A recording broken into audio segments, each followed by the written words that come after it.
हमें अपनी खेती को केमिस्ट्री की लैब से निकालकर नेचर यानी प्रकृति की प्रयोगशाला से जोड़ना ही होगा।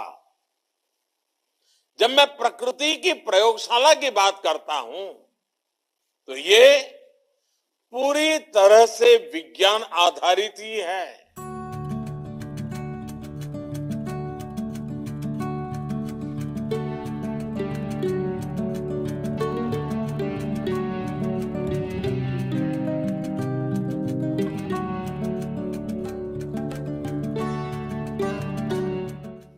जो ताकत खाद में है, फर्टिलाइजर में है, वो बीज, वो तत्व प्रकृति में भी मौजूद है। हमें बस उन जीवाणुओं की मात्रा धरती में बढ़ानी है, जो उसकी उपजाऊ शक्ति को बढ़ाना है। कई एक्सपर्ट्स कहते हैं कि इसमें देसी गायों की भी अहम भूमिका है। जानकार कहते हैं कि गोबर हो, गौमूत्र हो, इससे आप ऐसा समाधान तैयार कर सकते हैं जो फसल की रक्षा भी करेगा और उर्वरा शक्ति को भी बढ़ाएगा। बीज से लेकर मिट्टी तक सबका इलाज आप प्राकृतिक तरीके से कर सकते हैं। जानकार ये बताते हैं कि खेत में आग लगाने से धरती अपनी उपजाऊ क्षमता खोती जाती है।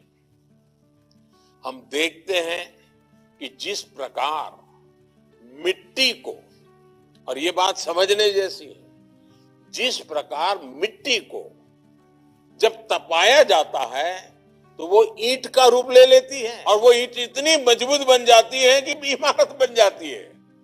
लेकिन फसल के अवशेषों को जलाने की हमारी यहां परंपरा सी पड़ गई है। पता है कि मिट्टी तपती है तो ईंट बन जाती है, फिर भी हम मिट्टी तपाते रहते हैं। इसी तरह एक भ्रम ये भी पैदा हो गया है कि बिना केमिकल के फसल अच्छी होगी ही नहीं, जबकि सच्चाई इसके बिल्कुल उलट है। पहले केमिकल नहीं होते थे, लेकिन फसल अच्छी होती थी। मानवता के विकास का इतिहास इसका साक्षी है।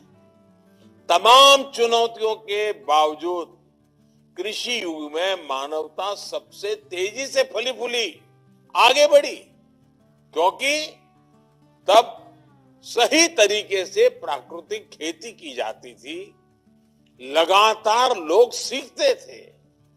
आज औद्योगिक युग में तो हमारे पास टेक्नोलॉजी की ताकत है, कितने साधन हैं, मौसम की भी जानकारी है। अब तो हम किसान मिलकर के एक नया इतिहास बना सकते हैं। दुनिया जो ग्लोबल वार्मिंग को लेकर के परेशान है, उसका रास्ता खोजने में भारत का किसान अपनी परंपरागत ज्ञान के द्वारा उपाय दे सकता है। भाइयों और बहनों, नेचुरल फार्मिंग से जिन्हें सबसे अधिक फायदा होगा वो है हमारे देश के 80% छोटे किसान। वो छोटे किसान जिनके पास 2 हेक्टेयर से भी कम भूमि है। इनमें से अधिकांश किसानों का काफी खर्च केमिकल फर्टिलाइजर पर होता है। अगर वो प्राकृतिक खेती की तरफ मुड़ेंगे तो उनकी स्थिति और बेहतर होगी।